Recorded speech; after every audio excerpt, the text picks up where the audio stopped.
jornada de clausura de la 19ª edición de la Semana de la Ciencia de Alcoy. Y bueno, pues se va a cerrar esta semana con una última conferencia que va a impartir Jerónimo López Martínez. Bueno, Jerónimo es geólogo. Él se formó en la Universidad Complutense de Madrid, se doctoró en la de Zaragoza y ha ejercido su labor profesional en la Universidad Autónoma de Madrid, donde actualmente es profesor emérito. Él es geólogo y bueno, es un geólogo multidisciplinar. Ha trabajado en muchas disciplinas de la geología, especialmente la geomorfología, pero como digo, en otras disciplinas. Es autor de más de 350 publicaciones y gran parte de ellas se han desarrollado en la Antártida. Y es que Jerónimo y la Antártida tienen una relación muy estrecha. Ha participado en numerosas campañas antárticas, en más de 10 campañas. Yo diría que habrá estado más de un año viviendo en la Antártida.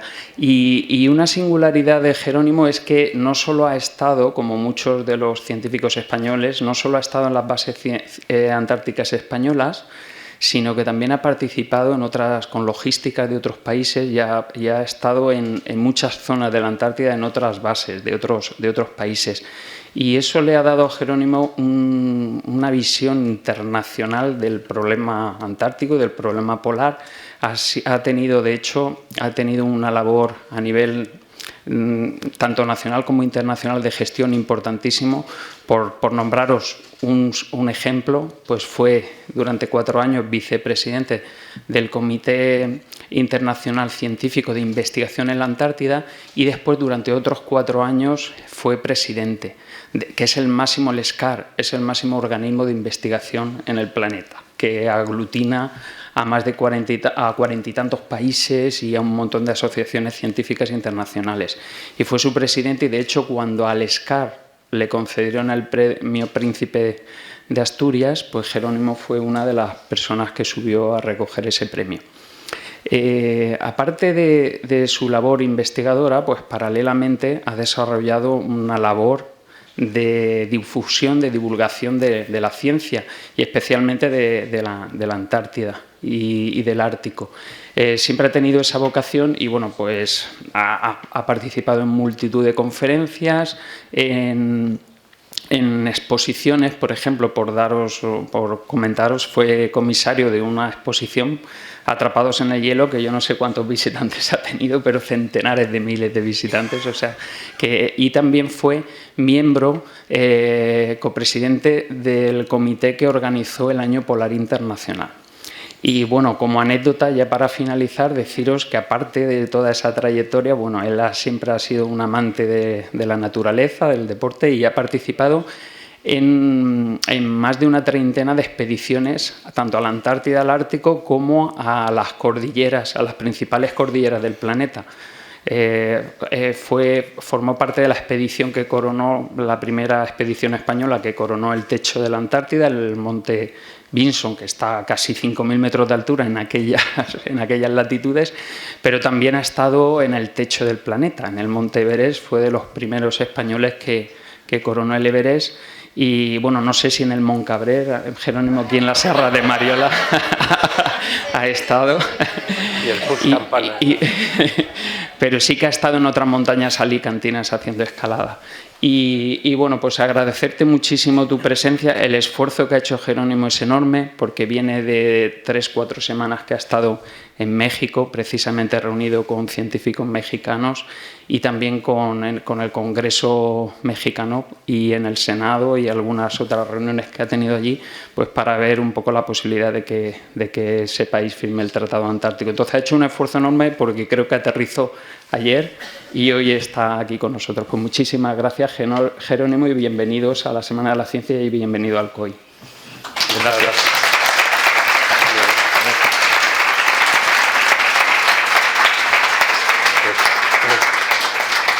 Me pongo aquí mejor.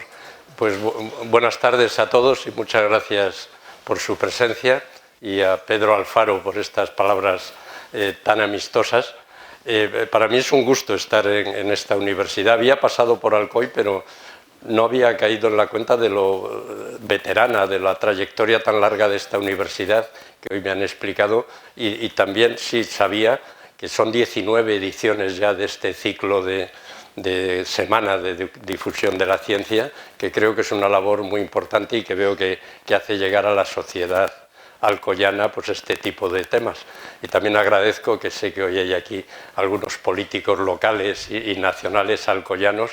También me agrada mucho tener la oportunidad de hablar de este tema, del cual estoy seguro que son conscientes, y todos ustedes también, la urgencia de esta temática. Esto que le ha puesto, con ayuda de Vicente, el coordinador del ciclo, este título del futuro empieza ahora, esa parte viene de él, lo mío era un poco más así directo, pero tiene razón, lo que está pasando en el planeta con el clima, con la intervención humana en ello, es muy importante, es muy urgente, y lo que yo voy a hablar es de esto, pero desde la perspectiva de esos dos sitios tan especiales. Son lugares que nos quedan muy lejos. La Antártida, el extremo de la Antártida, la periferia, nos queda a 13.000 kilómetros de aquí. El Ártico a menos, pero también son miles de kilómetros. Pero lo que pasa en esos lugares repercute, como voy a intentar transmitir, en el conjunto del planeta y en la calidad de vida de los que lo habitamos. Entre otras cosas, en esos dos lugares es donde está la gran mayoría del agua dulce que hay en la Tierra, y no digamos del hielo. Como ven ahí, el agua dulce de la Tierra, casi el 70% es hielo. Y lo siguiente es el agua subterránea, el agua que está en los ríos, en los lagos, la que solemos ver como agua dulce disponible, es una enorme minoría. La gran mayoría del agua dulce está en forma de hielo. Y el hielo, como ven aquí abajo, más del 90% del hielo que hay en la Tierra está en la Antártida. En Groenlandia es donde está la mayoría del resto, porque vamos a ver que en el Ártico la mayor parte del hielo es mar helado, no es hielo sobre el continente. Pero hay, de toda esa gran cantidad de hielo, que a la vez es la gran mayoría del agua dulce, también hay hielo en otros lugares, de los que no voy a hablar hoy, pero que tienen una enorme importancia y que para mí, además, como ha dicho Pedro Alfaro al presentarme, son particularmente queridos desde niño, ¿no? Que son las montañas. Las montañas con hielo, aquí vemos la foto grande, es en el Karakorum, esto es el campamento base del Everest, aquello es el Kilimanjaro, el Aneto, ¿no? Los pequeños glaciares que tenemos en España. En nuestro país los únicos glaciares que existen están en los Pirineos y son muy pequeños, pero aparte de que son muy pequeños les queda muy poco tiempo de vida. Es muy probable que en 2 o 3 décadas haya desaparecido quizás el glaciar del Monte Perdido, que sabemos por estudios recientes que sí resistió, por ejemplo, la época cálida que hubo en el periodo medieval. En la época medieval, antes de la pequeña edad del hielo, que fue una época fría que vino después, hubo una etapa cálida, que es la que trajo muchas enfermedades en Europa, la peste negra. Saben que hubo una etapa relativamente cálida. Este glaciar resistió. También resistió la época cálida que hubo en la época romana, cuando el Imperio Romano tuvo tanto desarrollo, porque era también un clima favorable para ellos en ese momento. Pero no va a resistir este cambio climático, probablemente en 30, 40 años, es decir, no queda ya nada de hielo aquí del que se acumuló en esos 4 o 5 siglos de la pequeña edad del hielo. Todo ese ya se ha fundido, se está fundiendo el previo a esa etapa. Estos glaciares, como lo han visto antes en ese diagrama, ese disco, significan muy poco en cuanto a hielo general que hay en el mundo, significan muy poco respecto a lo que pueden aportar al nivel del mar. Luego voy a poner ahí unas cifras de esto, pero sin embargo tienen una gran importancia, aparte de escénica y de dar estos paisajes tan extraordinarios de la alta montaña. Son muy importantes para los pueblos que viven al pie de esas cordilleras, no solo de estas, en los Andes, en el Himalaya, porque proporcionan agua en verano, cuando es la época seca. Y lo son para los pobladores y también para los ecosistemas de esos lugares. Es decir, es algo significativamente pequeño para el nivel del mar, pero sí muy importante para quienes los tienen cerca. Hay en el mundo unos 200.000 glaciares, más o menos. Esta es una cifra variable, porque unos desaparecen, otros se unen. Esta cifra es más o menos. Y todos ellos juntos, saben que España es 500.000 de kilómetros cuadrados, todos ellos juntos, fuera de las zonas polares, estoy hablando, es como 1,5 veces el tamaño de España. Y todo ese hielo que está en las montañas, si se fundiese, serían unos pocos centímetros, unos 40 centímetros de subida del nivel del mar. Y esto es menos del 1% de lo que significa el hielo de Groenlandia y de la Antártida. Claro, siendo geólogo, y Pedro lo entiende bien, y estoy seguro que en la conferencia primera de este ciclo que él dio recalcó esto, que nuestro planeta tiene 4.600 millones de años de antigüedad. Aquí ha pasado de todo, ha habido mucho más calor que ahora, el mar ahora está alto y nos va a crear problemas, pero lo ha estado muchos centenares de metros más en el Cámbrico, por ejemplo. El mar tenía 400, 500 metros más de altura, o en el Cretácico 150 metros más que el mar actual. Por eso se han formado esas calizas y esas rocas que vemos por otros lugares. Es decir, que la Tierra es un planeta dinámico, que el clima es cambiante por definición. Entonces ahora se habla del cambio climático como si fuera el único cambio climático. Debemos saber que no es así. Este es un cambio climático más de los muchos que ha habido en el planeta. Pero no tiene una diferencia respecto a los demás. Es que en este no solo son causas naturales las que lo han generado, sino que hay una especie, la nuestra, que tiene una responsabilidad muy directa en lo que está ocurriendo, en el ritmo al que se está produciendo y sobre todo en los efectos que va a tener para nosotros, más que para el planeta, porque el planeta resiste. A veces salen esas noticias catastróficas, ¿no? El planeta se va a destruir, el planeta no se va a destruir, el mar puede subir 100 metros y el planeta, los ríos pueden ir por otro sitio, la Tierra ha llegado a ser una bola de hielo en los tiempos precámbricos, otras veces no ha habido prácticamente hielo, entonces el planeta va a resistir. Hay especies que se extinguirán, otras surgirán.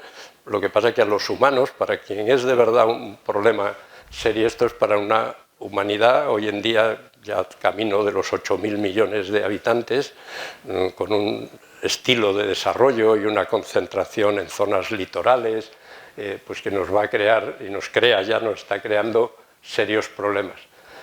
Bueno, entonces, esto es la actualidad, ¿no? Hoy en día estamos aquí. Y esto es el pasado, en millones de años. Por aquí está cuando se extinguieron los dinosaurios hace 66 millones de años. Y ven que el clima, cuando empezó esta época del Cenozoico, que se llama, hace 50, 60 millones de años, era relativamente cálido. Es decir, el clima ha ido teniendo fluctuaciones, pero una tendencia a hacerse más frío. Si lo miramos a esta escala, ahora estamos en una etapa relativamente fría, a lo que era en el Eoceno o en el Oligoceno, ahora es una época más fría. Pero a lo largo de este tiempo, también está aquí señalado, antes de este tiempo del Eoceno no había hielo en la Antártida. Como ven aquí hubo un enfriamiento brusco, hace unos 35 o 36 millones de años, que es el que inició la presencia en la Antártida de hielo. Antes de este tiempo, en la Antártida hubo dinosaurios, vegetación subtropical, los fósiles muestran todo esto en las pocas rocas que afloran, pero empezó a haber hielo en ese momento y ahora veremos por qué. Y no había hielo en el Ártico. En el Ártico es mucho más reciente, hasta estos últimos millones de años, 5 millones de años aproximadamente, no empezó a haber hielo en el Ártico. Y luego vinieron las glaciaciones cuaternarias, la última de las cuales tuvo su máximo hace 20.000 años y ahora estamos en una época cálida posterior a eso. Bueno, no voy a incidir mucho en la evidencia del cambio climático actual, sí voy a incidir en qué indicadores se están dando en los polos constantemente estos últimos años. Algunos son publicaciones de hace pocas semanas, de lo que me voy a referir, de los últimos meses, en los que van a ver la gravedad de lo que está pasando y la importancia de esos indicadores. Pero todos conocen, y estos diagramas de barras lo muestran muy bien para los que no tengan tanta costumbre de ver los gráficos. Aquí ven de finales del siglo XIX, hacia la mitad del siglo XIX, cuando ocurrió la revolución industrial, cómo ha ido cambiando la temperatura del conjunto del planeta, no de un lugar determinado, sino del conjunto del planeta. Los colores azules son más fríos y hacia los rojos más cálidos. Fíjense la concentración, sobre todo a partir de la mitad del siglo XX y sobre todo de finales del siglo XX y los últimos años ya dentro del siglo XXI. Desde esa época preindustrial, la temperatura vamos camino, estamos cerca, aún no llega, pero de 1,2 grados centígrados lo que ha aumentado. Y esto es una cifra que la he señalado porque voy a hacer referencia a ello varias veces. El CO2, ¿no? Lo que hay, eso mide por los gases de efecto invernadero que hay en la atmósfera, se suele dar la cifra al acabar el año. Ahora, pasado diciembre, darán la cifra del año 22. La última cifra, comprendiendo un año entero, es esta, y eran 416 partes por millón de CO2 en la atmósfera. Vamos a ver lo que significa eso gracias a lo que nos dicen los polos. Bueno, hay muchos indicadores y que tienen mucho que ver con los polos que indican esta tendencia. En las últimas décadas, saben que algunos de estos indicadores se refieren a más años, otros a menos, pero todos, la actualidad está al final de todas estas gráficas. Entonces se ve que la tendencia, la presencia de nieve, pues va disminuyendo, el hielo en el mar también, y ven cómo se acelera en la parte final, el océano va aumentando su temperatura, el nivel del mar también va acelerando su aumento, el CO2 en la atmósfera. Esto, que es un tema muy importante al que a veces no se atiende y que los polos, los océanos polares, tienen un papel clave, la acidificación de los océanos. El gran sumidero del exceso de CO2 que emitimos va a los océanos, y los océanos al recoger ese CO2 acidifican sus aguas, lo cual afecta a la disolución de los esqueletos de los organismos que allí viven. Es una cadena en la cual el océano Ártico es ya el punto más crítico en este momento. El océano Antártico también ha alcanzado unos niveles de acidificación muy altos, siendo los grandes sumideros de CO2. Uy, esto se ha quedado enganchado.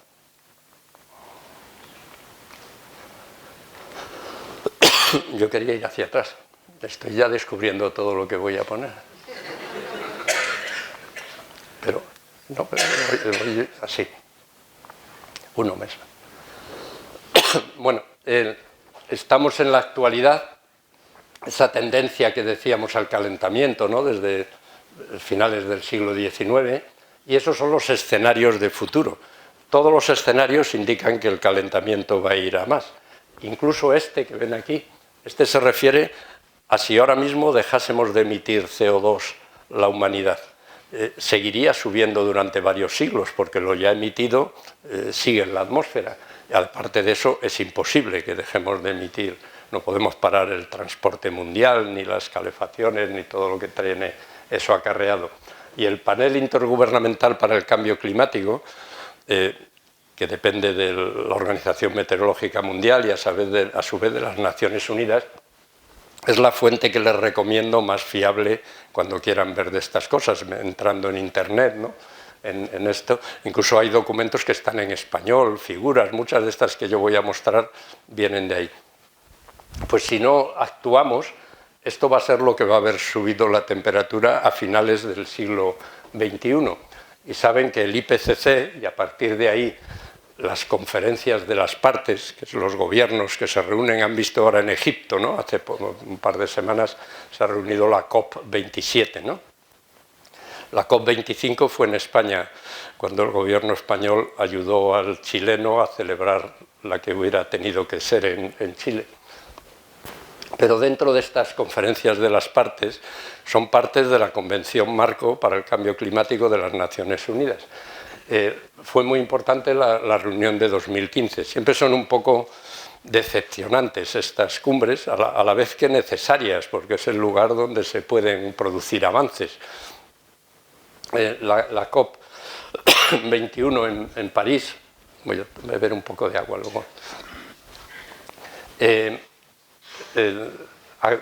marcó este límite de seguridad de que no deberíamos pasar. Primero se dijeron 2 grados centígrados, luego se recomendó que fuera 1,5, sobre todo porque hay países muy vulnerables, lo que suban las temperaturas respecto a los niveles preindustriales. Esto equivaldría a que no pasemos de 50 partes por millón de CO2. Esas que al acabar 2021 eran 416 y que me voy a referir a ello posteriormente. Y esto no es una ocurrencia que hayan tenido los que se reúnen en la COP, ni los científicos, centenares de científicos que reúne el IPCC, que por cierto el IPCC no investiga, el IPCC recopila todo lo publicado en medios acreditados, lo combina y lo pone en un lenguaje de conjunto y accesible para quienes tienen que tomar las decisiones. Pero el IPCC no hace nuevas investigaciones. Eso viene refrendado por las publicaciones que se hayan realizado. Pues viene el marcar ese límite de 2 grados, 1,5, de que si se excede, como se ve aquí, no ya en el año 2100, en el 2200, 2300, los escenarios van a ser muy distintos. Si no pasamos de 1,5 grados de incremento, el mar no va a subir más de 1 metro. Pero si pasamos de 2 grados centígrados, según cuanto más pasemos en mayor medida, el nivel puede estar por el orden de 4 metros o podría llegar a ser, en los próximos 2 o 3 siglos, cifras del orden de por encima de 10, 12 metros de subida del nivel del mar, que pueden imaginar lo que eso significa. Entonces, todo esto le da, y el IPCC se lo viene dando de manera creciente, un papel muy importante a lo que se llama la criosfera. La criosfera es el conjunto del hielo, ¿no? La nieve, desde luego los casquetes polares, los glaciares en las montañas, el mar helado y también el hielo en el terreno, del que voy a hablar luego, el permafrost, ¿no? El hielo que está por debajo de la superficie. Entonces, incluso en esos le llaman special reports que hace el IPCC entre los periodos de cada 7 años que emite sus informes, uno de los últimos ha sido este sobre el océano y la criosfera. De manera creciente, estos almacenamientos de hielo, en lo cual los polos son críticos, tienen más importancia, porque además ocurre esto, que el planeta se calienta, esas cifras que oímos y que vengo diciendo, pero no todo por igual. Hay zonas que se calientan 5 o 6 veces más que otras. Donde vivimos nosotros, en el entorno del Mediterráneo, estamos por encima de la media. Estamos 1,5 veces, quizá 2 más que el conjunto. No, 2 no llega, pero hay zonas, las que ahí ven en negro, que se llegan a calentar. En esos 50 años al que se refiere esta figura, la subida media está en estos colores marrón claro. Ven que el entorno del Mediterráneo está en estos más oscuros, pero ven que aquella zona de Siberia, Alaska y Canadá, esta zona de la Antártida, se han calentado más de 3 grados centígrados, a la vez que el planeta lo ha hecho mucho menos. Y claro, en estas zonas hay hielo, y al haber hielo se ven potenciados los efectos del calentamiento. Las dos zonas son muy diferentes, las vemos aquí, parece que tienen un tamaño parecido. El polo norte está aquí, el polo sur está por aquí, y parece que tienen un tamaño parecido, pero mientras que el polo norte es un océano rodeado de continentes, es decir, toda esta mancha blanca es el mar helado. En el propio polo norte puede ir un submarino, puede ir un barco, hay pues 2 metros, 3 metros, 4 de hielo y lo puede romper un rompehielos. No puede hacerse eso en el polo sur, porque esto es un continente. Aquí este hielo tiene pocos metros de espesor, excepto en Groenlandia. En Groenlandia hay más de 3 kilómetros de grosor de hielo. Pero la Antártida, que tiene lo que es el continente, tiene 14 millones de kilómetros cuadrados. Es como 28 veces España de tamaño. Tiene un grosor medio de 2 kilómetros de hielo aproximadamente. Y en algunas zonas se acerca a 5 kilómetros en vertical de grosor de hielo. Por eso más del 90% del hielo está aquí. Por eso hace mucho más frío en la Antártida, donde se han registrado menos 89,2 grados centígrados de temperatura, que en el Ártico, que también hace mucho frío, pero en las zonas más frías en Siberia, pues se han registrado menos 74, menos 75, no hace tanto frío. El polo sur, que está por aquí, que a veces tenemos esa idea falsa, ¿no? Creemos que la Antártida la vemos como plana, pero la Antártida es el continente de mayor altitud media en la Tierra. El Polo Sur, que está aquí, está a la altura de las cumbres de los Pirineos, está a 2.900 y pico metros sobre el nivel del mar. Entonces ese hielo fluye hacia los bordes. Cuando llega al borde no se detiene inmediatamente, sino que se prolonga estas grandes plataformas de hielo que van a ver ahora en algunas imágenes, y que es una de las cuestiones que está produciendo cambios muy importantes. Es decir, los dos polos son muy distintos. Voy a ir hablando de los dos, porque Groenlandia están pasando cosas muy aceleradas, muy rápidas. La situación en el Ártico es más llamativa, incluso a corto plazo, los cambios que está teniendo, a la vez que tienen contextos administrativos, políticos muy distintos las dos zonas, que también podemos hablar luego. Bueno, el Ártico es un océano muy cerrado, por allí conecta el estrecho de Bering con el Pacífico, ¿no? Y por aquí el estrecho de Frank con el Atlántico. Aquí está España, ¿no? Las Islas Británicas, y el Ártico está rodeado por las zonas más contaminantes del planeta, ¿no? De Norteamérica, Europa, a los países asiáticos. La atmósfera, a través de los ríos en el Ártico se han hecho y se siguen haciendo muchas actividades, se han depositado residuos radiactivos, actúan submarinos nucleares, se extraen petróleo, gas, hay muchísimas instalaciones de todo tipo, también militares. Y está teniendo cambios, como decía, a los que me voy a referir después, muy particulares. Por ejemplo, Groenlandia, el grado en el que está perdiendo hielo Groenlandia es tremendamente rápido. Luego voy a mostrar algunas más fotografías más en las que se van a ver los muchos lagos que se forman, miles de lagos se contabilizan ya por encima de este casquete que está a más de 2.000, 2.500 metros sobre el nivel del mar. Hay miles de lagos con agua líquida que en verano se funde la nieve, circula, penetra por estas grietas y está creando una situación pues muy a tener en cuenta. También en el Ártico, en la zona de Alaska, en Canadá, esta fotografía es en Alaska, se están viendo cambios tan rápido como lo que ven aquí. Entre estas dos fotografías hay 63 años y se ve que es el mismo lugar. Esta línea es la de arriba. Ven que el hielo que ocupaba este fiordo, ¿no? Ha desaparecido, los líquenes no han tenido tiempo de colonizar la roca, ¿no? Se ve que las montañas del fondo, esto no necesita interpretaciones muy finas, se ve claramente lo que está pasando y lo que eso trae consigo. Y hay cosas que no se ven tanto, pero que tienen una importancia mucho mayor que la que le solemos dar, que es el hielo que está en el terreno, no lo que está encima como glaciares, sino lo que se llama el permafrost, que es el hielo en el suelo. No todo hielo que hay en el suelo se le puede llamar permafrost. Para llamarle permafrost tiene que ser que está congelado, el agua está congelada al menos 2 años seguidos consecutivos. Es decir, que tiene que pasar un verano también congelado. Eso que vemos en nuestras montañas durante los meses de invierno, ¿no? Que los charcos se hielan o hay agujitas de hielo, eso no es permafrost. Permafrost tiene que aguantar el verano. Y más del 20% de las tierras del hemisferio norte tienen permafrost. Son millones de kilómetros cuadrados. El permafrost, se va a ver mejor en la siguiente fotografía, tú la conoces bien, Pedro, puede ser continuo, como ven, puede ser discontinuo, puede ser esporádico, puede llegar a tener, se han visto permafrost hasta de 1.000 metros de profundidad de permafrost, y permafrost muy antiguo, hasta de 600.000 años de antigüedad, es decir, que ha resistido congelado varios ciclos interglaciares. Es decir, hay permafrost muy antiguo, y mientras el permafrost está como tal, está congelado, la actividad bacteriana está detenida.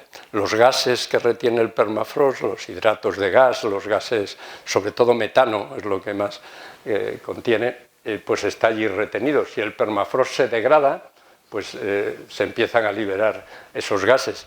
Incluso hay permafrost debajo del mar. En la plataforma continental estuvo expuesta a la atmósfera ese momento que decía hace 20.000 años, ¿no? El último máximo glaciar. cuando hay etapas glaciares, como esa de hace 20.000 años, el mar está más bajo. Hace 20.000 años el mar, también aquí en Alicante, estaba unos 120 metros más bajo que ahora. En las rías gallegas eran valles fluviales y lo que ahora está tapado por el mar, cuando vino la fusión del hielo, el mar subió 120 metros y ocupó los fiordos noruegos y las costas y plataformas continentales. Y eso pasaba también en las costas de Siberia, por ejemplo. Entonces se congeló el suelo.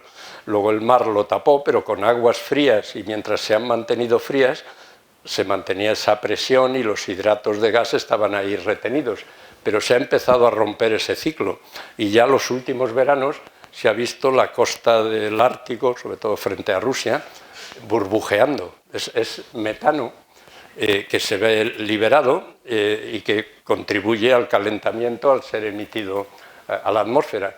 Y los datos recientes y controlando todos los sondeos que hay en el mundo de este tema muestran que el permafrost se está degradando a escala global. Se está degradando cuando es continuo en el Ártico, cuando es discontinuo en el Ártico, en las montañas, en la Antártida también. El mayor problema de esto está en el Ártico, porque en la Antártida está casi todo tapado por hielo, pero ven que esa tendencia en las últimas décadas es muy notable y está ocasionando problemas geotécnicos al fundirse la capa superficial en verano, aunque lo de debajo siga helado, se forman encharcamientos, la vegetación pues, se ve afectada, hay colapsos, esto se llama criocars, ¿no? En el Ártico viven unos 4 millones de personas, ¿no? Y hay ciudades, hay carreteras, hay vías de ferrocarril, hay muchos gaseoductos y oleoductos con estos hinchamientos, deshinchamientos del terreno, se producen vertidos. Habrán leído el verano pasado en el Ártico ruso unos grandes tanques de combustible, ¿no?, que se colapsaron por estos basculamientos y contaminaron un río muy extenso. Imagínense este tren, cómo podrá ir por esos lugares, ¿no? Entonces, está creando este tipo de situaciones, pero sobre todo el mayor problema no es de tipo geotécnico, ni algún problema que pueda venir a través de que se queden liberados restos de organismos antiguos. En general es una ventaja porque se tiene acceso a esos fósiles, pero algunos de estos fósiles han conservado enfermedades víricas que al quedarse liberados se vuelven a poner en funcionamiento cuando no se está preparado para ello, ¿no? Pero el gran problema es la retroalimentación en la liberación de gases de efecto invernadero. Esos pobladores del Ártico, pues con los terrenos encharcados tienen que buscar otras rutas para ir con sus animales, o últimamente con los ríos helados pues circulan con motos de nieve, ¿no? Si ahora no están helados tienen que dar grandes rodeos, está creando muchos cambios de este estilo, o a los propios osos polares que van al mar a alimentarse pero necesitan que haya témpanos en los que ponerse de vez en cuando y cada vez el mar está más deshelado. Precisamente la cuestión del deshielo del océano Ártico es un tema de gran importancia. El mínimo de mar helado en el Ártico fue el año 2012. Esto lo digo también para que vean que esto no es una cuestión lineal, que cada vez vamos, cada año más. Hay unos años que se va más, otros a menos, lo importante es la tendencia que haya. Y esta tendencia la conocemos bien desde 1979. Verán que siempre se usa esa cifra de referencia cuando uno habla de estos temas. Y es por cuando empezó a haber satélites con órbita polar que cada pocos días nos dan la extensión, el grosor, si el hielo es plurianual o no. Es decir, hay datos de verdad fiables. Y, de hecho, desde 1981 a 2010, esta era la extensión que en el momento de menos hielo, es decir, en septiembre se da esto, ocupaba el océano Ártico durante esos 30 años, ¿no? Y la imagen corresponde a lo de este año. El 18 de septiembre, es decir, hace un par de meses y medio, fue el mínimo de mar helado y fueron 4,67 millones de kilómetros cuadrados, esto que marca la mancha blanca. Pero eso fue menos en 2012, unos años es más, otros menos. Pero es que en 1979 esa extensión era prácticamente el doble, estaba en el orden entre 7 y 8 millones de kilómetros cuadrados. Es decir, es una pérdida de mar helado muy grande con unas consecuencias que ahora voy a comentar. Pero a la vez que eso abre oportunidades económicas muy importantes. El Ártico tardó mucho en poderse circunnavegar. En verano abrir lo que se llama el paso del noroeste por la costa de Canadá, el paso del noreste por la costa de Rusia, tardó mucho tiempo en poderse recorrer, pero en los últimos años ya se ha circunvalado varias veces el Ártico en un solo verano y ya hay rutas comerciales que pueden circular por esos lugares y esas rutas suponen un ahorro a veces de 10.000, 12.000 kilómetros respecto a venir de China, Japón, venir a los puertos europeos en lugar de dar la vuelta por el sur de la India y por el canal de Suez, zonas problemáticas y mucho más largas. Entonces, todo ese tráfico de contenedores, de buques con gas, etcétera, pues encuentran ahí una ventaja económica grande. Incluso se habla, probablemente en 1 o 2 décadas, como mucho, habrá una ruta directa desde el estrecho de Bering hasta el estrecho de Frank. Al principio acompañados con rompehielos, luego ya podrán pasar los buques en verano. Y todo esto tiene acompañante una problemática muy grande, porque son aguas poco conocidas, ecosistemas muy frágiles, esas situaciones de derrames como fue el del Prestige, ¿no? Por ejemplo, en las costas gallegas, pues imaginemos eso en el Ártico, a miles de kilómetros de otros lugares. Se abre ahí una problemática muy considerable y además con grandes intereses geoestratégicos, económicos, porque el Ártico no tiene un tratado como el de la Antártida. El Ártico tiene aguas territoriales de los 8 países circundantes y luego aguas internacionales y hay una situación muy distinta de la que hay en la Antártida con el Tratado Antártico. Pero este hecho de que el mar se deshiele, que es así, esto es cuando se está rompiendo la banquisa, esta foto la hice desde un avión en la Antártida, se empieza a abrir de esta manera y se va abriendo. El que haya más o menos superficie helada en el mar es de enorme trascendencia para el planeta, porque la mayoría de la energía que recibimos el planeta viene del Sol. Y si encuentra una superficie helada, tanto en el mar como en tierra, se llega a reflejar hasta el 85-90%. Pero si no está helada, esa energía se absorbe, las aguas se calientan, se redistribuyen, entonces cambia lo que se llama el albedo, ¿no? Es un tema de gran importancia para los balances de energía y de masa en nuestro planeta. Y por eso también los océanos en las zonas polares tienen un papel clave como motor de esta gran cinta transportadora que se llama la circulación termohalina, ¿no? En estos lugares, ahora voy a mostrar otro gráfico más detallado aquí, en el mar de Weddell, aquí en el mar de Bellingshausen, sobre todo aquí es donde se forman las aguas más frías del mundo, más saladas. Cuando se hiela el mar, lo de arriba se queda más dulce y el resto que no se hiela va enriquecido en sales, entonces pesa, se hunde y eso alimenta en profundidad las corrientes marinas, que luego hay lugares que ascienden a la superficie, vuelve a enfriarse cuando llega al Ártico. Es una situación que los grandes motores de esta gran cinta transportadora que tiene una influencia climática en todo el mundo muy grande, están en los polos. Y sobre todo, esta publicación que es de un trabajo reciente, les va a costar un poco ver la proyección, porque estamos acostumbrados a ver los mapas del mundo con las dimensiones más ajustadas donde vivimos la mayoría de la población, pero esta está visto desde el sur, ¿no? Aquí ven Sudamérica y aquí la punta de Sudamérica se acerca por este lado a la península antártica. Esto sigue Sudamérica, pero por el lado del Pacífico, y aquí sigue Norteamérica, Europa está allí, España, el Ártico, y aquí vuelve Norteamérica por allá. Y ven, centrado en la Antártida, aquí las líneas rojas se refieren a la circulación en la parte superficial del océano. Y en azul, he puesto en negro, esto lo he puesto ahora justo antes de venir, tenía que poner puesto en azul, está en azul, es la circulación profunda. Entonces ven estos lugares de la Antártida, aquí donde decía, se forman estas aguas profundas, la corriente circunantártica, tanto en profundidad como en superficie, es la que enfría mucho este océano y lanza las corrientes en superficie y también en profundidad, como ven por acá, en distintas direcciones. Es decir, que la Antártida tiene un papel central en este gran motor del clima, que es la circulación termoalina. Y este hielo, que en el Ártico hemos dicho que de cifras de entre 7 y 8 millones de kilómetros cuadrados en septiembre. Estos de gráficas son en el momento que hay menos hielo, al final del verano, que en el Ártico es en septiembre y en la Antártida es en febrero.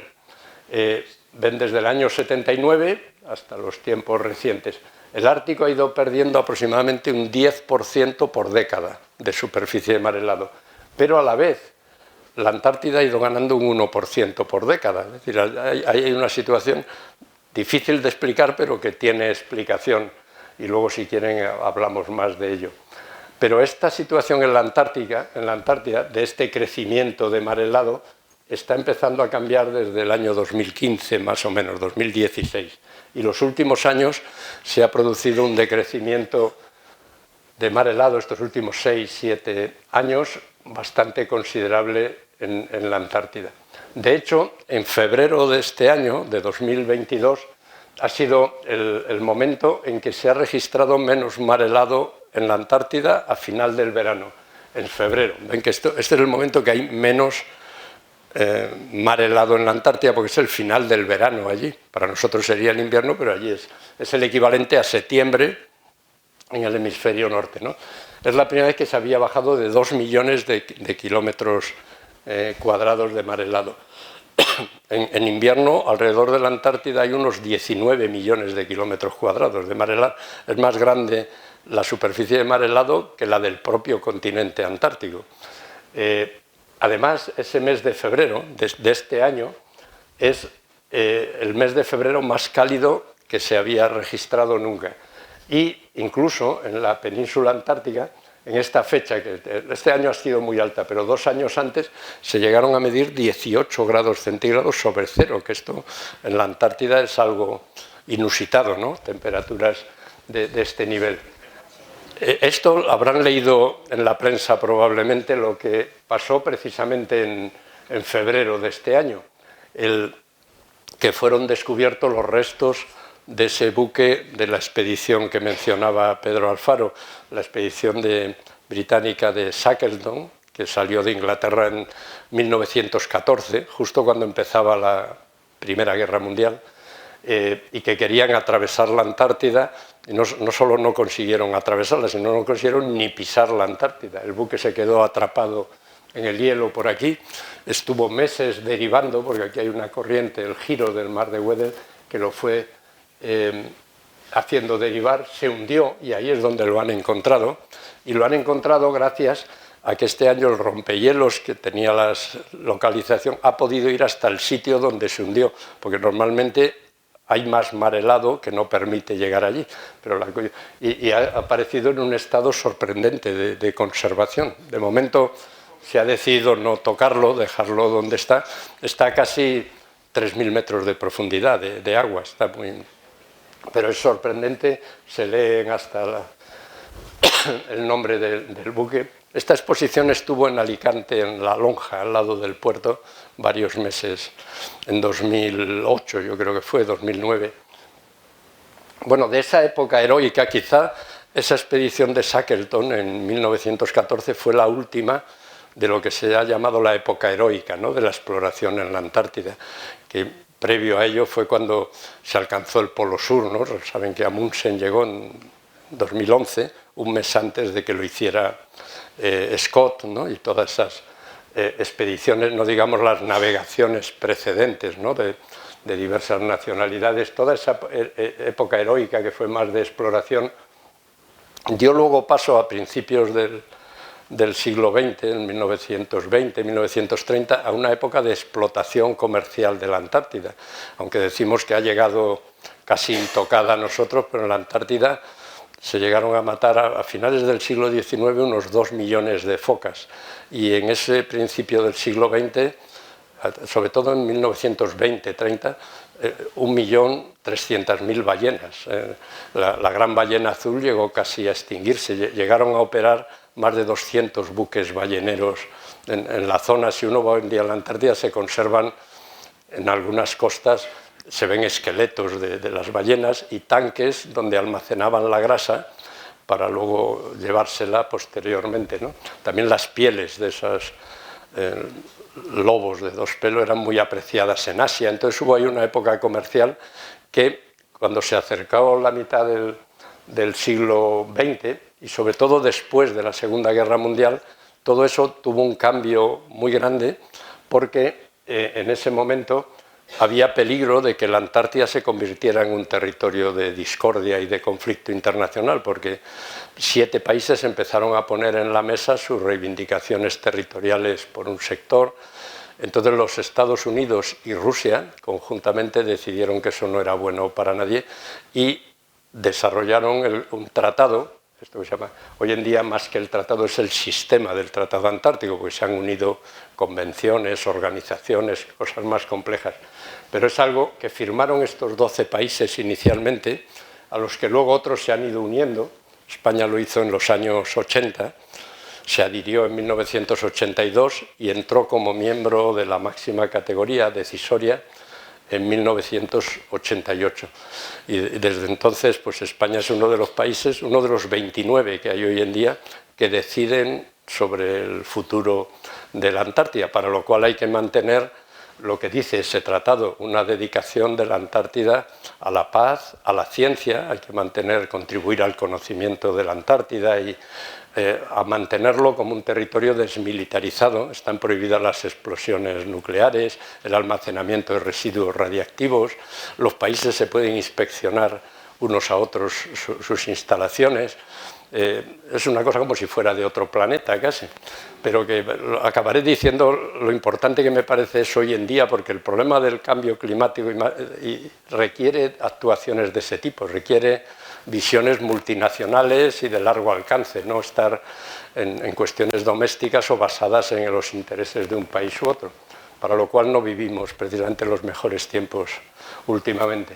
Pero bueno, esto cambió, y de toda esa época heroica a una época en la que la ciencia, la investigación, se convirtió en el eje de la actividad. Se creó esta organización en 1958, que es esta que yo he tenido el honor de presidir, que tiene hoy en día 46 países y 9 uniones científicas internacionales.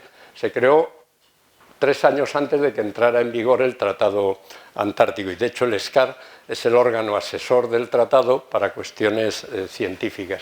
Pero esto ha convertido a la Antártida en un territorio pues, muy especial y ayuda, sin duda, a focalizar en la importancia que tiene ese lugar, y el tratado fue en esto un visionario de ver que, a pesar de estar tan lejos, sería un conflicto explotar la Antártida, por ejemplo, los recursos minerales, los impactos que allí se generarían, y no digamos convertirlo en terreno militarizado y de conflictos internacionales, porque la Antártida ejerce sus efectos en el resto del planeta, pero también llegan allí lo que producimos. Los mayores impactos a la Antártida no se provocan por los que van allí, se generan desde el hemisferio norte, porque la Antártida está conectada.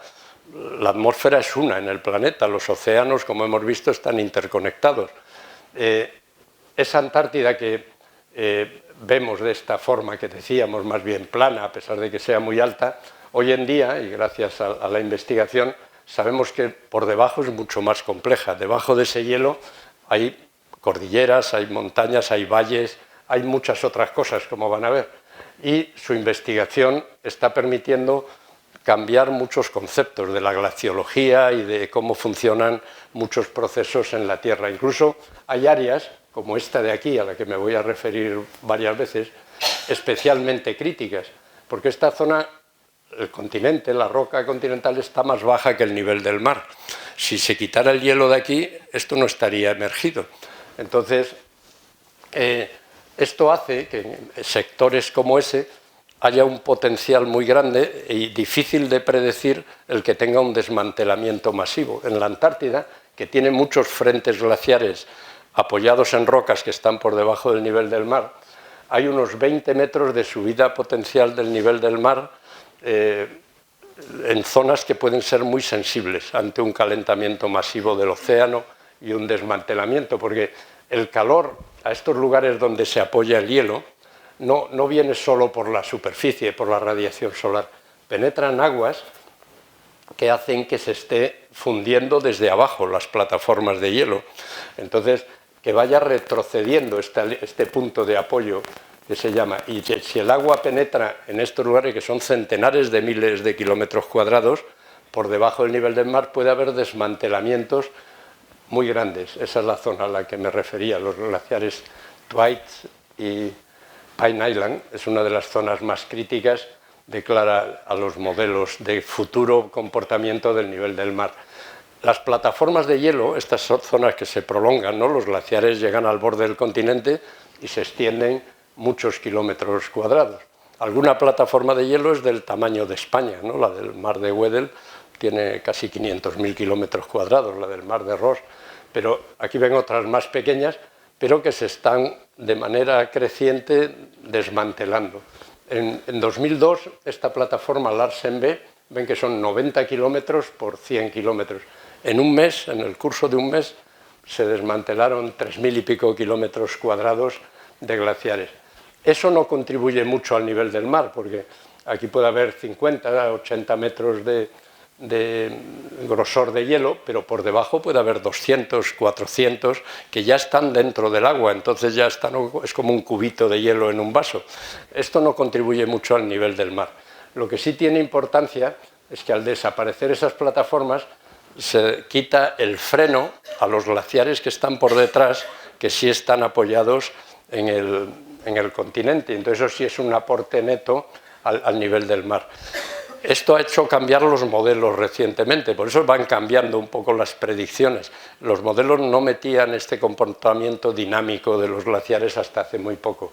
Esta publicación, esto es de octubre del 2002, el cómo está jugando, por ejemplo, en Groenlandia, más que en la Antártida, esto que mostraba antes de esos grandes lagos y ese agua líquida en verano, penetra, circula por la base de los glaciares, lubrica, ¿no?, el flujo de los glaciares, pero además crea estas plumas que están fundiendo la superficie del frente glaciar por aquí, no ya en la superficie donde está el calentamiento afectándolo. Entonces hay factores que con la variabilidad climática, la variabilidad de las temperaturas de las aguas que llegan, van haciendo que cada vez se pueda afinar más en los comportamientos de estos frentes de hielo.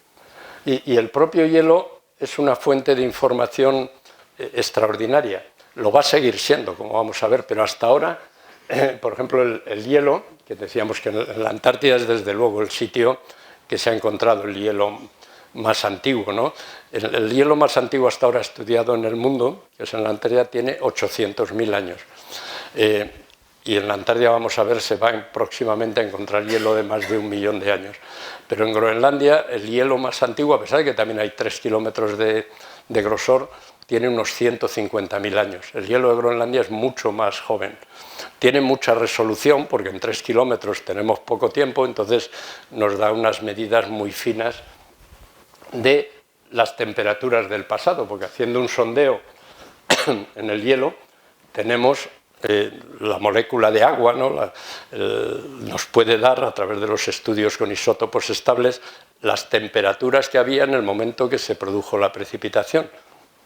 Pero hay este otro factor, que el hielo viene de los copos de nieve. Los copos de nieve dejan aire en medio, al irse prensando han quedado burbujas de aire, que es aire del que había cuando se producía la precipitación. Entonces es el único medio donde podemos encontrar aire del pasado, en el que podemos medir qué cantidad de CO2, de metano había cuando no había transporte de los humanos, ni humanos haciendo actividades como ahora. Eso es muy importante, tener no solo los valores, que son de pocas décadas, de medidas con satélites o con estaciones meteorológicas, sino ver qué niveles de referencia había en el pasado. De ahí ven los 3 sondeos más importantes. El que está en morado, en la base rusa Vostok, Ahí es donde se encontró la evidencia científica de la relación de los gases de efecto invernadero con las temperaturas. Pero el del domo C ha duplicado la antigüedad de ese hielo. En Vostok eran 420.000 años, en el domo C, que es esta gráfica, se ha llegado a hielo, esto es la actualidad, ¿no?, de 800.000 años. Entonces, las temperaturas, esta gráfica nos indica los cambios de temperaturas, más frío, más calor. Esto nos indica el CO2, ¿no? Y ven el paralelismo de los picos, más temperatura, más CO2, más metano, esta gráfica roja es el metano, y se puede ver cómo hay picos interglaciares, como el actual, más o menos cada 100.000 años, y picos con más CO2 correspondientes a esas etapas. Aquí hace 20.000 años era el último máximo glaciar, menos CO2, menos metano, y esto lo conocemos hasta este momento. Ahí ven la tienda de perforación, en la base italo-francesa que se llama Concordia, donde se ha hecho este trabajo que es de enorme importancia. Pero esto no es solo importante conocer por conocer, sino que nos sitúa, bueno, lo he puesto aquí, estos valores, ven que aquí el CO2 no ha pasado nunca de 300 partes por millón en 800.000 años.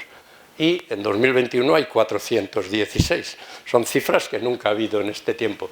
El metano, ven que no ha pasado de 800 partes por billón. Esto está en menor cantidad y se da en otra magnitud.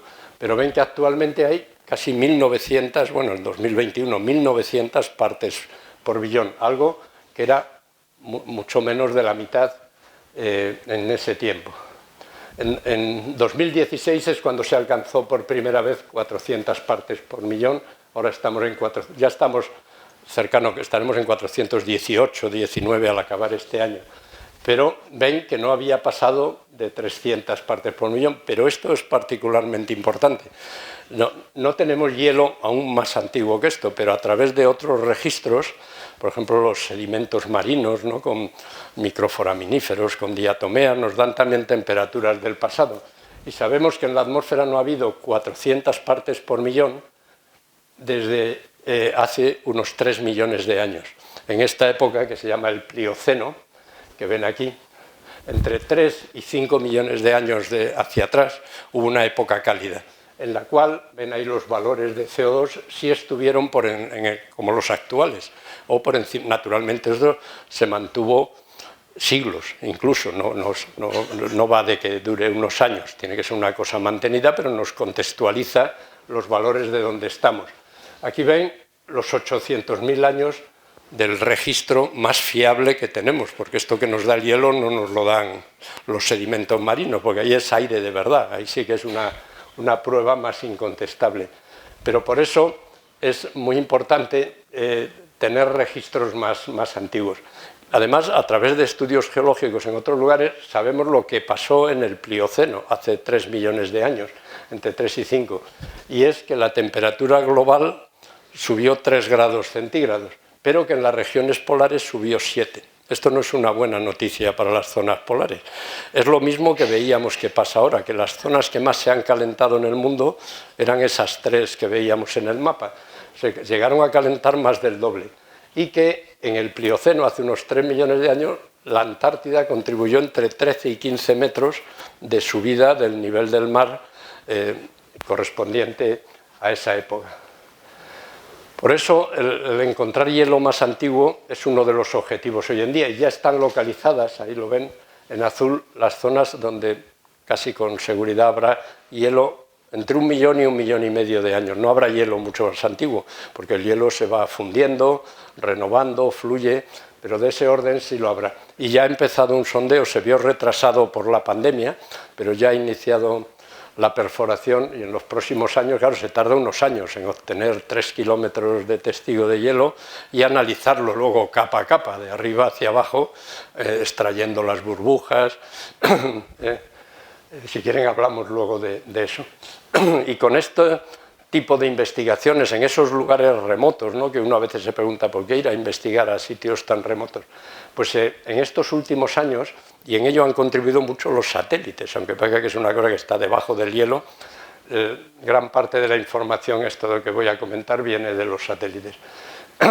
En la Antártida se ha descubierto estos últimos años que hay mucha más agua líquida de la que se creía debajo del hielo.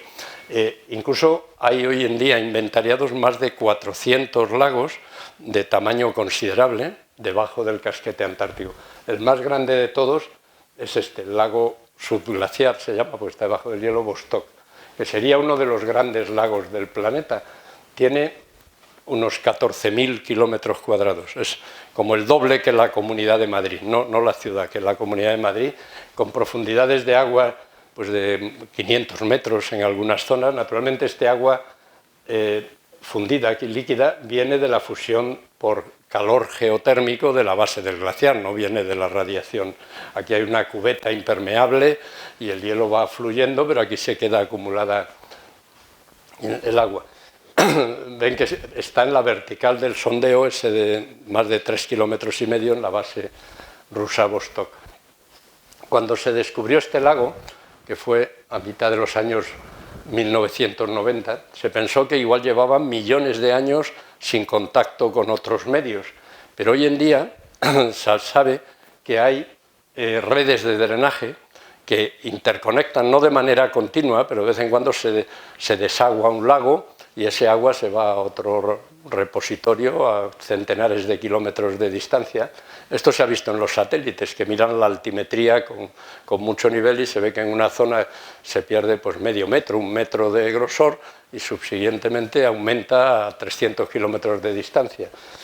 Hace también pocas semanas, en octubre, a principios, se ha descubierto en las redes, lo pueden ver, un lago, un río subglaciar de casi 500 kilómetros de longitud en la zona antártica. Ríos que circulan por bóvedas que tienen más de 300 metros de altura. Aquí ven la Torre Eiffel de comparación y que cada vez están más identificados. Todo esto ha hecho cambiar las ideas clásicas de la glaciología, que se creía que, sobre todo los glaciares fríos, en los glaciares templados siempre hemos visto ríos saliendo de las lenguas glaciares en los Alpes, ¿no?, en los Pirineos, pero que en estos lugares tan fríos hubiera tal cantidad de agua no era previsible. Y ese agua, como veíamos antes, penetra por estos molinos, se llaman, ¿no?, van agrandando los huecos, llega a la base, llega a emerger en las zonas litorales, cambia la salinidad de las aguas, afecta a las corrientes, a los ecosistemas. Es toda una cadena de fenómenos complejos que lleva, además, de manera creciente, igual que se está pasando con la superficie de mar helado, con las temperaturas, también en este tema de la fusión del hielo en Groenlandia. Este mes de septiembre, cada vez lo están viendo en España mismo, ¿no?, batimos récords constantemente, es el agosto más cálido, el noviembre de lo que más ha tardado. Esto es una línea constante que mostraba muy bien ese diagrama de barras, ¿no?, de lo rojo concentrado. Al final, pues hubo una ola de calor de solo 4 días en Groenlandia, en septiembre, que no tenía precedentes. Desde los años 79, cuando hay registros, no se conocía un pico de calor tan grande en septiembre. Sí había habido algún pico en meses de julio, en agosto, pero este año se produjo este pico en septiembre que hizo que más de un tercio del casquete de hielo de Groenlandia, que supone más superficie que España, 600.000 kilómetros cuadrados, sufrió fusión dentro de septiembre el agua. Claro, como se está en septiembre, a los pocos días nada más pasó la ola de calor, todo eso se reheló y ha creado una superficie dura que va a traer consigo la primavera que viene. Toda la nieve que se acumule en el invierno, cuando se funda la próxima primavera, va a encontrar ahí una superficie dura que va a facilitar la escorrentía. Entonces va a haber un incremento muy grande la primavera que viene de agua líquida que va a circular hacia esos embudos, hacia esas periferias. Esta es una situación que está siendo cada vez más constante y que son registros y publicaciones inmediatas. Como nos hemos centrado más en el clima, no he hablado tanto de algo que además suele ser lo que más le gusta a todo el mundo, ¿no?, los pingüinos. La Antártida está todo muy bien, pero lo que le gusta a la gente son los pingüinos, sobre todo. Pero la fauna antártica, la flora también, es muy particular y muy sensible, estas cadenas tróficas, ¿no?, a todos estos cambios. En la Antártida hay pocas especies que han conseguido adaptarse a un clima tan extremo, no ya de frío, sino sobre todo de iluminación, de ciclos. En la Antártida hay meses de oscuridad y meses de iluminación, y eso es muy crítico para la adaptación de las especies. Pero esas especies llegan a tener un número de individuos muy grandes. Por ejemplo, el krill, este crustáceo, es una de las mayores biomasas en el planeta y tiene gran poder alimenticio y es la base de alimentación de ballenas, elefantes marinos, focas, pingüinos, etcétera, que son vistos también como posible fuente de explotación para alimentación animal o humana, y que es un tema muy crítico y que el sistema del Tratado Antártico vigila. Hay acuerdos, convenciones, igual que lo ha habido para la minería, para los recursos vivos, ¿no? Y todo esto, bueno, ya voy acabando, nos lleva a la importancia de prestarle atención, como se viene haciendo, porque ha aumentado tanta la información porque se le ha prestado atención. Y hoy en día hay muchos satélites con órbita polar que antes no había, porque sabemos las consecuencias para todo el planeta, que tiene algo que nos queda muy lejos de donde estamos. Pero son zonas muy frágiles, muy sensibles a los cambios naturales, como hemos visto, y a los impactos que podamos hacer los humanos. Por ejemplo, hoy en día, a través de las especies invasoras, ¿no? Las visitas a la Antártida hacen llevar microorganismos de muchos lugares que cada vez con el calentamiento encuentran un hábitat más factible y pueden afectar a las cadenas tróficas de manera más crítica, ¿no? Y si queremos entender el funcionamiento del sistema terrestre, esto cómo funcionan los glaciares, las corrientes, los polos son críticos y repercuten en el conjunto del planeta y nos dan conocimientos, como voy ahora ya para acabar a mencionar, muy importantes. Son observatorios privilegiados porque estamos muy lejos, sobre todo en la Antártida, de las fuentes de contaminación humana. Medimos valores de fondo y laboratorios naturales. Esto lo he recalcado porque eso es lo más importante. Territorios tan extensos, tan hostiles, requieren la cooperación internacional. Y eso lo han hecho desde finales del siglo XIX, estos eventos que se han celebrado cada 25 o 50 años. El último de ellos fue este, 2007-2008, los años polares internacionales. Ya se está pensando en el siguiente, en los años 2030. O estos sistemas como el Tratado Antártico, el SCAR, esto que venimos mencionando. Y cuando, ya esto lo digo ya para acabar, cuando preguntan, ¿no? ¿Y por qué alguien que se plantea, por qué investigar, por qué hacer investigación básica o por qué ir a investigar allí a 13.000 kilómetros con lo de problemas que tenemos cerca? Una de las mejores respuestas es el descubrimiento del agujero de ozono. Se venía midiendo el ozono en la estratosfera, en la Antártida, en tierra, de esa manera, con sondeos atmosféricos, desde los años 1958-59, cuando se creó el SCAR. Y daba valores, como ven, de 300 unidades Dobson. Y a principios de los 80 se empezó a ver que esos valores disminuían y lo corroboraron las medidas de satélite, que son los círculos azules, y se pasó a valores de la mitad, del orden de 150 unidades Dobson. Esto es algo que nos hizo a los humanos ser conscientes del grado en que podemos afectar al medio natural. Antes de esto no lo éramos, ni mucho menos. De provocar algo, porque venía de efectos antrópicos, que se desarrollaba muy rápido, que éramos incapaces de detenerlo y que iba a tener unas consecuencias nefastas para la vida al no filtrar la radiación ultravioleta. Esto se sigue registrando año a año, va mejorando por los acuerdos que ahora mencionaré que se tomaron. Este año, 2022, siempre es en el mes de septiembre, octubre, cuando es el máximo agujero de ozono, ¿no? Al final del invierno austral. Este año ha sido el mayor desde 2015, pero la tendencia sigue a mejorar. Y aquí ven las fechas. Julio va por días, meses. Cuando llegue el mes de septiembre, octubre, verán que el agujero está mucho más desarrollado. Se tomaron una serie de decisiones entonces, al descubrir esto, que fueron sobre todo este convenio de Viena para proteger la capa de ozono y el conocido protocolo de Montreal. Y esto es una evidencia de cómo cuando las cosas son muy serias, como lo ha sido ahora la pandemia, cuando hemos visto la pandemia y se focalizan los esfuerzos, se pueden conseguir resultados. Estos han sido los primeros acuerdos, los primeros tratados ratificados por unanimidad en la historia de las Naciones Unidas, porque la humanidad vio que era un problema de verdad considerable y que había que hacerlo.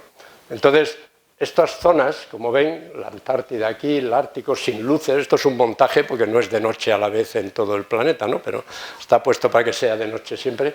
Ven dónde están la concentración de luces, dónde son las mayores emisiones, la actividad industrial, que es en el hemisferio norte, pero todo eso afecta a estos lugares y tiene consecuencias pues, muy importantes para su conservación, pero para la calidad de vida y para los humanos en el conjunto del planeta, ¿no? Y entre esos hielos, esos lugares de la Antártida sigue habiendo, y del Ártico, muchas cosas por descubrir, y sigue siendo un laboratorio, y yo diría también un ejemplo extraordinario de cómo las soluciones hay que buscarlas de esa manera colectiva y multinacional, en este caso, como lo requiere el reto del cambio climático actual. Y gracias.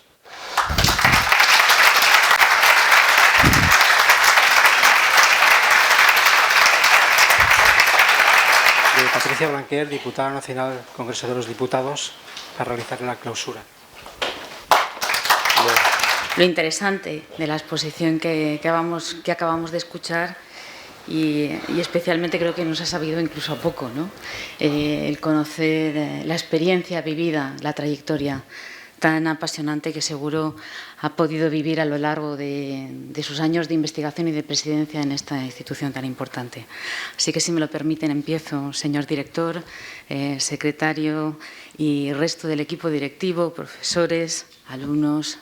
También veo que de la Universidad de Mayores, autoridades, miembros de la Corporación Municipal y representantes, señores y señoras. Buenas noches a todos y a todas, y permítanme que mis primeras palabras sean de agradecimiento, como no, al director y a su equipo directivo por su amable invitación a clausurar esta 19ª Semana de la Ciencia. Pero antes de nada, quiero recordar que hoy, 25 de noviembre, es el Día Internacional de la Eliminación de la Violencia contra la Mujer, y me parece importante reivindicar también aquí, en el ámbito de la universidad, la importancia de seguir luchando contra esta lacra y de no tolerar ningún caso de violencia machista ni de acoso sexual. Porque, a pesar de los avances y del desarrollo de las políticas públicas para la prevención y para la atención de las víctimas, desgraciadamente continuamos asistiendo a fenómenos de violencia de género que no podemos asumir como inevitables. Acabar con ellos es una obligación democrática que nos concierne a todos y a todas. Dicho esto, como decía, es un honor venir aquí hoy y hacerlo como diputada en el Congreso de los Diputados a este campus, donde trabajé como profesora asociada en el Departamento de Estadística e Investigación Operativa durante varios años impartiendo clases de econometría y de estadística. Años en los que conocí excelentes compañeros, profesores y alumnos de los que aprendí, porque siempre una continúa aprendiendo cada día, cada minuto, y de los que tengo muy buenos recuerdos. Y es verdad que es un orgullo ver cómo año tras año la sede de la Politécnica de Valencia, aquí en Alcoy, va fortaleciéndose y consolidando equipos humanos, ampliando contenidos y espacios como el futuro parque científico anunciado esta misma semana por la consellera de Innovación, Josefina Bueno. Un nuevo espacio que, junto a otros centros como el de AITEX, estoy convencida que van a convertir a la ciudad de Alcoy en un referente de investigación e innovación para el tejido empresarial de nuestras comarcas. Y es un placer y una satisfacción, como decía al principio, haber escuchado la interesante conferencia del catedrático emérito don Jerónimo López Martínez, en el que, viendo los gráficos que hemos podido ver en su exposición, me reafirmo en que la lucha contra el cambio climático no puede esperar. Efectivamente, el cambio climático, como nos ha enseñado, produce un calentamiento global del planeta que tenemos que afrontar rápidamente y con decisión, porque si no lo hacemos, evidentemente, nuestra humanidad está en peligro. La evidencia científica, como decía, y además yo creo que lo ha hecho de manera magistral, constata que este cambio climático avanza muy rápido, que sus efectos se hacen notar cada vez más y con una mayor virulencia. Cuando hablamos de cambio climático lo estamos viendo en los efectos que se producen Tanto se puede producir calentamiento, pero también enfriamiento, es decir, son cambios bruscos que se producen en el planeta y del que tenemos que actuar precisamente para poder adaptarnos, para poder buscar las soluciones y las respuestas ante estos cambios tan bruscos meteorológicos, y lo hemos podido ver a lo largo de estos años cómo se producen precisamente estas situaciones tan bruscas y estos cambios meteorológicos que generan tanto daño en nuestros territorios y que realmente están provocando que desde las administraciones tengamos que dar una respuesta con la inversión y la implicación de muchos recursos económicos que cuestan muchísimo y que por tanto somos conscientes del problema. Y como decía, y es una de las cosas que me gustaría también recalcar, la investigación y la ciencia juegan un papel decisivo a la hora de afrontar el que sin duda yo creo que es el principal reto que se enfrenta a la humanidad en estos momentos. Pero solo vamos a lograr resultados exitosos si sumamos esfuerzos.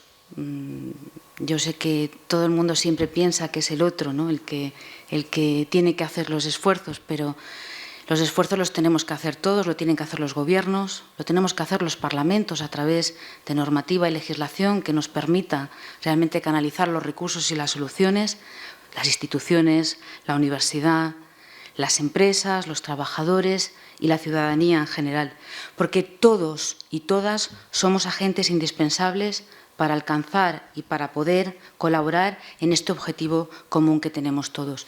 Y desde luego la concienciación social es la fuerza de la acción. Y conferencias como las que habéis realizado hoy, y también a lo largo de estos días, como el primer día, y algunas otras conferencias que se hacen en este sentido, desde luego son fundamentales para potenciar esta concienciación social. Pero a los gobiernos lo que hay que exigirles, evidentemente, es compromiso. Son respuestas y una acción decidida. Y lo cierto es que el Gobierno de España está comprometido con esta lucha y prueba de tal afirmación es que cuenta con un proyecto de país para conseguirlo, que ustedes habrán oído hablar, y que es el Plan de Recuperación, Transformación y Resiliencia, que asigna prácticamente el 40% de sus recursos a conseguirlo. Y ahí es un poco lo que decía antes alguien en el público, cuando hablaba de adaptación. Nos tendremos que adaptar, y eso es lo que recoge ese término conocido como resiliencia, ser resilientes, adaptarnos a los nuevos retos. Un proyecto de país del que está liderado, evidentemente, por nuestro presidente del Gobierno, Pedro Sánchez, que es un hombre comprometido con este objetivo, del que cuando estuvo en el Parlamento como diputado formó parte de la Comisión Mixta para el Cambio Climático. Saben ustedes que en el Congreso de los Diputados hay comisiones legislativas y comisiones no legislativas, y una de ellas es precisamente la de la lucha contra el cambio climático, en el que forman parte diputados del Congreso, pero también senadores y senadoras, precisamente para combatir, para estudiar, para analizar todas las investigaciones que se producen y para poder también elaborar documentos que permitan también a los gobiernos y a los parlamentos establecer las medidas necesarias para conseguirlos. Y por eso les digo que este Gobierno está muy comprometido precisamente en buscar soluciones, porque es un Gobierno que ante los retos, ante los problemas, lo que está claro es que busca soluciones. Y yo creo que eso es lo que nos da garantía y seguridad cuando vemos que lo importante siempre es ver políticos responsables que están comprometidos precisamente en analizar las causas de los problemas para poder destinar recursos, invertir y conseguir soluciones.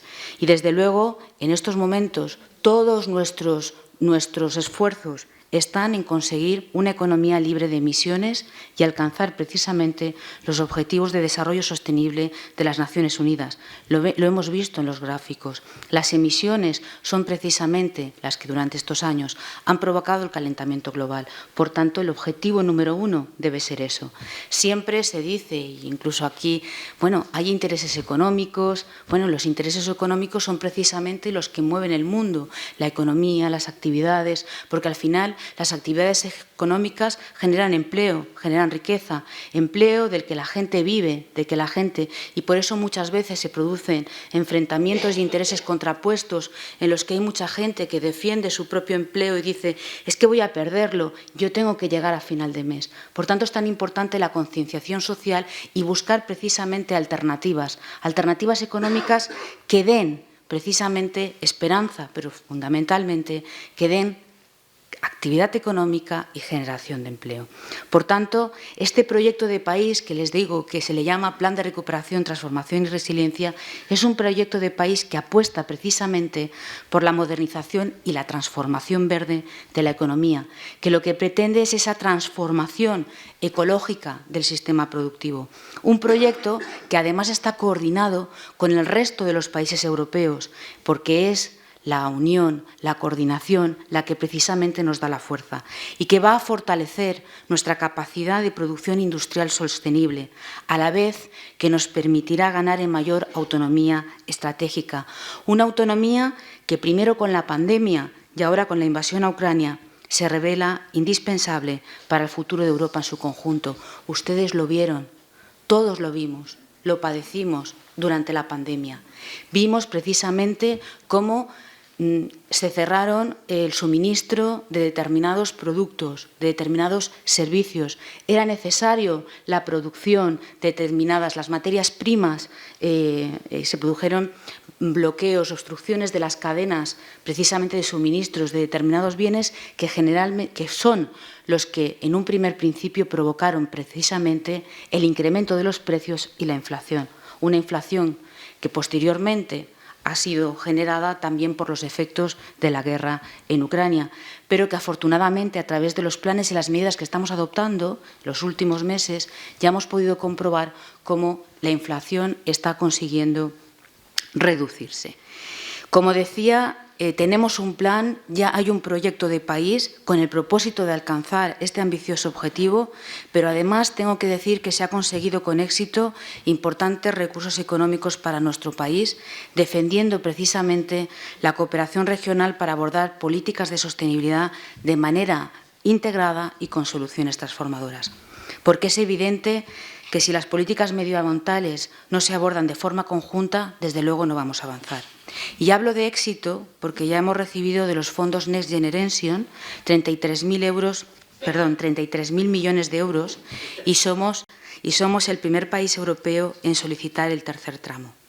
Es imposible detallarles, y tampoco creo que sea el foro adecuado en estos momentos, después de una semana y de una jornada tan intensa, detallarle todas las acciones planificadas en este plan, pero sí que les puedo asegurar que suponen una gran oportunidad de transformación económica y de generación de empleo verde para nuestro país y que convierten nuestros territorios en polo de atracción de talento y de grandes inversiones, como por ejemplo ya ustedes conocen que Volkswagen ha apostado por nuestra comunidad con el PERTE para el desarrollo del vehículo eléctrico y conectado y que podría generar incluso 3.000 nuevos puestos de trabajo directos y entre 10.000 y 12.000 indirectos, solo por citarles un ejemplo. Pero son esperanzadoras las acciones que posibilitarán proyectos estratégicos a través del PERTE de economía circular o el de digitalización del ciclo del agua o el de energías renovables, hidrógeno renovable y almacenamiento o el PERTE agroalimentario o también el PERTE aeroespacial. Y hablando del ámbito aeroespacial, no quiero dejar pasar la oportunidad de felicitarnos de forma colectiva por la gran noticia que conocimos hace solo 2 días respecto a la selección de 2 científicos españoles para la nueva promoción de astronautas por parte de la Agencia Espacial Europea. Se trata de un ejemplo extraordinario del enorme talento del personal científico de nuestro país y también quiero reivindicarlo especialmente del importante papel que juega la universidad pública en el ámbito científico. Hablamos de 2 personas que se han formado en la Universidad Pública Española y que han trabajado en organismos de investigación de nuestro país y eso debe servir para sentirnos orgullosos del potencial que tiene nuestro sistema científico. Como dijo Louis Pasteur, la ciencia es el alma de la prosperidad de las naciones y la fuente de la vida de todo progreso. Permítame, por tanto, aprovechar estas palabras de clausura para poner en valor la ciencia y sus protagonistas en su conjunto. Un gran trabajo de muchos, no todos reconocidos siempre, que se esfuerzan por encontrar respuestas a retos y desafíos de la humanidad en las distintas áreas del conocimiento. Un loable trabajo que la sociedad y sus representantes políticos estamos obligados a dignificar. Y en este sentido celebro haber participado en la aprobación el pasado mes de septiembre en el Congreso de los Diputados precisamente de un nuevo marco normativo, la nueva Ley de la Ciencia, la Tecnología y la Innovación, que mejora las condiciones laborales de los investigadores y que garantiza un horizonte a medio plazo de financiación. Una ley que consolida la ciencia y la innovación como las claves de bóveda de nuestro progreso y de nuestro desarrollo. Sin duda, se trata de nuestra mejor palanca, nuestro ascensor social y territorial, que nos va a permitir crear y mantener empleo de calidad, hacer que nuestras empresas sean más productivas y competitivas y, en definitiva, mejorar nuestra calidad de vida, porque para nosotros lo más importante es que nadie se quede atrás. Celebro también la aprobación ayer mismo en el Congreso de los Presupuestos Generales del Estado, una aprobación que supone un intangible de gran valor para dar estabilidad a nuestro país en un contexto de mucha incertidumbre ante la guerra de Ucrania. Saber con qué recursos pueden contar las administraciones, las universidades, antes de que acabe el año, sin lugar a dudas, aporta confianza y seguridad. Además, es importante conocer en este foro y después de una conferencia como la escuchada, que estos presupuestos incorporan el primer informe de alineamiento de los presupuestos generales del Estado con la transición ecológica. Un informe cuyo objetivo es evaluar el grado de alineamiento del proyecto de ley de presupuestos generales con el marco de referencia de la transición ecológica de la Unión Europea a medio plazo, los objetivos de descarbonización y el cumplimiento del Pacto Verde Europeo. Y para ello se ha realizado la identificación de políticas de gasto para ver cómo contribuyen a largo plazo estos compromisos medioambientales y se ha proyectado una estimación de los recursos públicos precisamente para dar su cumplimiento. Además, estos presupuestos cuentan con el visto bueno de la Comisión Europea e invierten 4.000 millones de euros en la ciencia y en la innovación de nuestro país. Unos presupuestos que duplican su inversión directa en ciencia e innovación, con un 98% de incremento en solo 3 años. Consolidan la investigación, el desarrollo y la innovación como pilar fundamental de nuestro estado del bienestar para garantizar precisamente el progreso y el desarrollo de nuestra sociedad. Un presupuesto que nos permitirá cumplir con los objetivos contemplados en la nueva Ley de Ciencia. Además, es interesante señalar que el Ministerio de Ciencia tiene previsto de manera novedosa una convocatoria de misiones de transferencia, denominada Transmisiones, dirigida a consorcios donde el mundo académico y empresarial colaboren en la resolución de diferentes retos, como la recuperación de los daños socioeconómicos y ecológicos, la autonomía energética, la ciencia y la tecnología para luchar contra la despoblación o el envejecimiento y cerrar así el círculo virtuoso entre la investigación y las soluciones innovadoras. Y aunque no pretendo hacer una extensa enumeración de todos los planes y programas a través de los cuales el Ministerio de Ciencia va a tener una presencia en la Comunidad Valenciana, sí que me gustaría destacar que la comunidad va a participar en 5 planes complementarios de programas europeos, con programas que movilizarán en la comunidad más de 38 millones de euros, en un plan complementario de agroalimentación o de astrofísica y física de altas energías, de ciencias marinas, de comunicación cuántica o de materiales avanzados. Planes que movilizarán importantes recursos que se traducen en verdaderas oportunidades y esperanzas de progreso. Y para finalizar, permítanme que ponga el foco en esta nueva edición de la Semana de la Ciencia, felicitando a sus organizadores, porque con ella han conseguido visualizar interesantes investigadores, investigadoras, poner en valor su trabajo y las aplicaciones prácticas del mismo. Han conseguido ofrecer conferencias interesantes y atractivas que han despertado curiosidad y que contagian la inquietud necesaria para continuar aprendiendo. Por ello, les animo a continuar con este tipo de actividades como un medio eficaz de difusión social de la ciencia que nos permite al público en general apreciar el valor del conocimiento adquirido. Porque en un mundo como el de hoy, en el que todas las noticias que leemos transmiten preocupación, transmiten incertidumbre, incluso crispación. Las noticias que tienen que ver con la ciencia nos unen a todos, unen a la sociedad, generan optimismo, confianza en cómo el ser humano puede mejorar e ir resolviendo problemas y desafíos impensables hace décadas. Por tanto, con todo esto, doy por clausurada esta Semana de la Ciencia y les animo a que desde ya empiecen a trabajar en la próxima edición. Muchísimas gracias a todas y a todos.